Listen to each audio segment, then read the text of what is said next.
साथियों को आदाब, नमस्कार, जय हिंद। दोस्तों,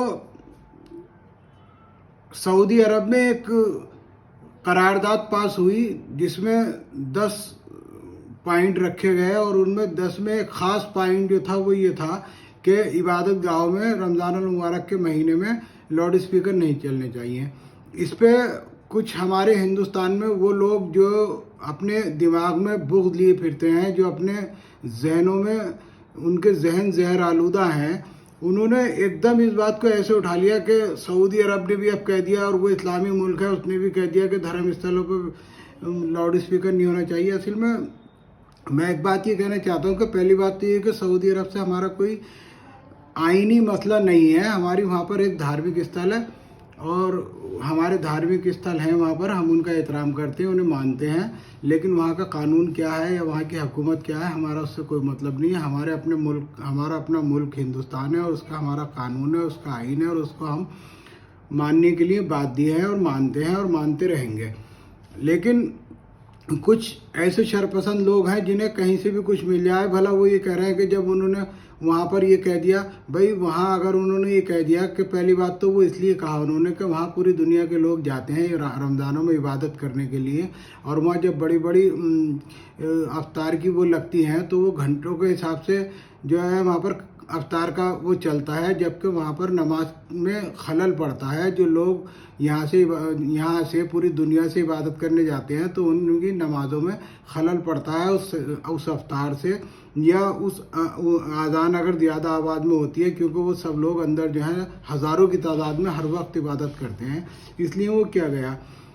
और अगर हम वहाँ के कानून की बात करें तो भाई वहाँ मूर्ति पूजा पे भी प्रतिबंध है, तो क्या हम यहाँ पर ये कहेंगे? नहीं, हमारा इससे कोई मतलब नहीं है। हमारे देश का कानून है, ये हमारे देश का संविधान है। हमें यहाँ पर सोच समझ के चलना चाहिए। अगर यहाँ हमारा कानून ये कहता है, अगर हमारे यहाँ ऐसा कानून बनता है कि भाई आवाज़ कम होनी चाहिए। इससे पहले ऐसा हुआ भी है कि जब मंदिरों की भी आवाज़ कम हुई है, मस्जिदों के लाउड स्पीकरों की भी आवाज़ कम हुई है, और एक सबका वक्त लिखा जाता है, हर साल उनकी परमिशन ली जाती है।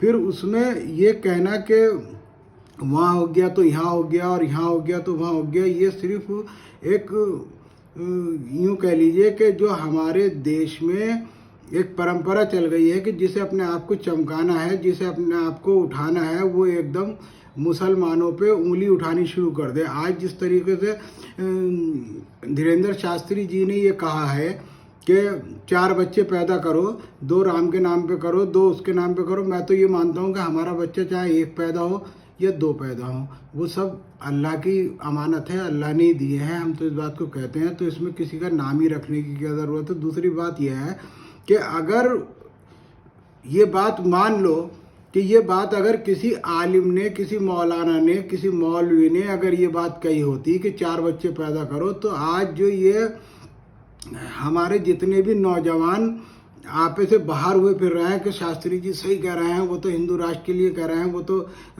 राम के नाम पे कह रहे हैं, ये सही है। तो अगर किसी मौलाना ने कहा होता तो उस वक्त क्या हुआ होता? तो हमें अपने देश के हिसाब से चलना चाहिए, अपने देश के कानून के हिसाब से चलना चाहिए। दूसरी जगहों पर क्या हो रहा है हमें इससे कोई मतलब नहीं होना चाहिए। हमारे देश में क्या हो रहा है हमें इससे मतलब है। हमें हर वो काम करना चाहिए जो हमारा देश का संविधान हमें इस बात की इजाज़त देता हो। हमारे देश का संविधान सबको मजहबी आज़ादी देता है अपने दायरों में रहते हुए, और वो उसका हम पूरा इस्तेमाल करते हैं।